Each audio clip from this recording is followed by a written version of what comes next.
అది life unpredictable ఉంటుంది అంటారు కదా, మనం ఏమనుకుంటే అది జరగది. సో అనుకున్న దానికన్నా కొంచెం అటు ఇటు అయ్యి మంచిగా నీట్గా హ్యాపీగానే విడిపోదాము అని డిసైడ్ అయినాం.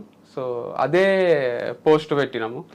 బట్ నవంబర్ అక్టోబర్ కూడా మీరు కలిసి పోస్ట్ ఈ 1 month లో ఏమైంది అంత సివియర్గా? అంటే సివియర్గా కావాల్సిన అవసరం ఉండదు. కొన్ని ఎట్లుంటాయంటే separation is a big thing. Yeah true, but when we're not happy with each other it's better to lead separate life happily అనిపించింది. అంటే ఇప్పుడు హ్యాపీ ఉన్నంత వరకు కలిసి ఉన్నాము. హ్యాపీనెస్ లేదు అనిపిస్తే కూడా కలిసి ఉండడం అంటే అది ఒక టైప్ ఆఫ్ రాంగ్ లైఫ్ స్టైలే కదా. అంటే నువ్వు నిజంగానే పబ్లిక్కి నేను చెప్పేదంతా కూడా అడ్జస్ట్ కండి, సారీ చెప్పండి, కలిసిపోండి, ఇదంతా ఉంటుంది.